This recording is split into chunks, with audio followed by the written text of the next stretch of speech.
What's up guys, it is Bucky and welcome to my 12th Python tutorial, and in this tutorial I'm going to be talking to you guys about some more functions that you can do with lists.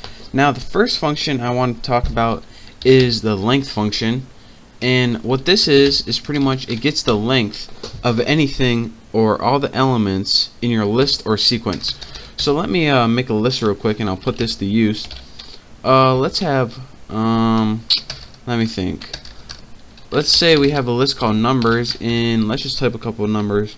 8, 1, 4, 17, let me think randomly, 28, 165, and lastly 7. Booyah.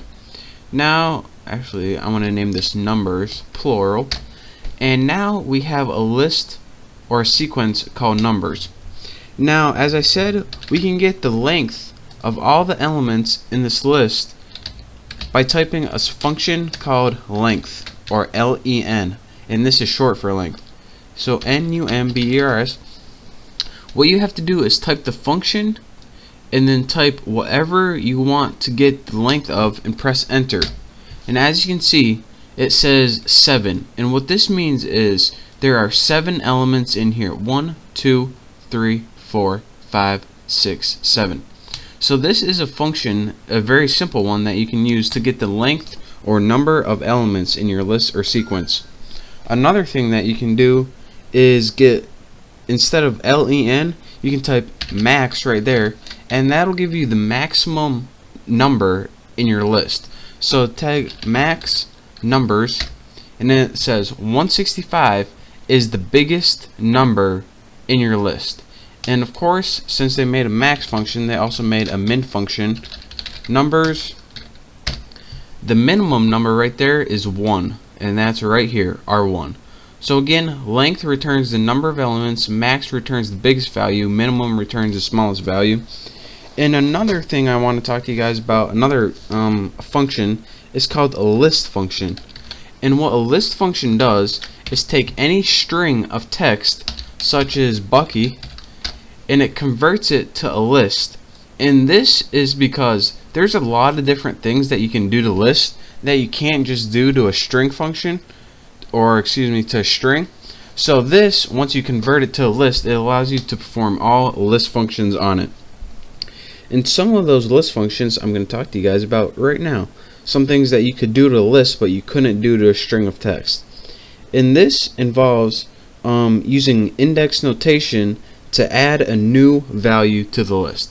So remember, we have this list of numbers that was 8, 1, 4, 17, 28, 165, and 7. What we can do if we want to change an element in that list is we can simply type numbers again, make it equals, and type 8, 1.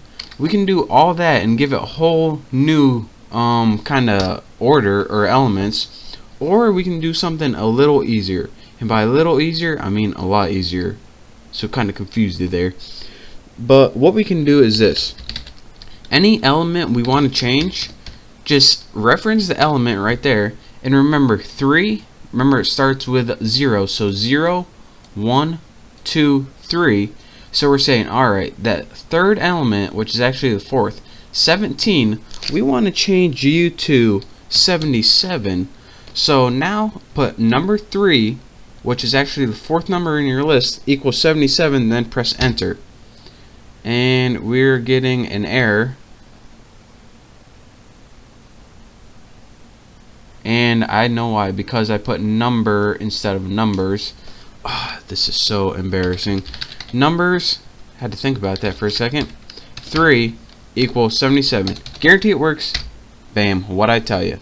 Now, instead, when you actually type the right name, what you do is when we output this on our screen, it now has changed that value of 17 to 77. So that is how you use to reference it in index notation and then just assign it a new value. And that allows you to type just one specific value instead of having to retype your whole entire list. So that's how you do that. And since you can change values in your list, you can also delete elements in your list, and this is even easier. Say that number we just changed, 77. What if we are looking at our list and be like, yeah, we don't want that anymore? What we can do is put del, and this is another built-in function to delete elements of your list. So del deletes an element or takes it away from the list. So let's go ahead and type numbers. I'm going to type numbers at this time and not number, and we want to delete the third element from the list. So go ahead and hit enter, and it just deleted that element from the list. Don't believe me? Numbers, there we go. Look at this. Our last list was 8, 1, 4, 77, 77, 28, 1, 65, 7. Now our list is 8, 1, 4. Where'd the 77 go? Bam, we deleted it using this little function right here. And now instead of 7 elements, our list only has 6 elements. So that's how you can take away elements out of a list. So again, I showed you guys how to use the length function. I showed you guys how to use max and min to get the biggest and smallest values. I showed you guys how to change a string of text to a list, and how to perform some simple changing elements in a list and also deleting elements from a list. So learn that. It's going to come in useful later on, if not right now. So thank you guys for watching. Don't forget to subscribe, check out all my other tutorials and contests, and I will see you next time.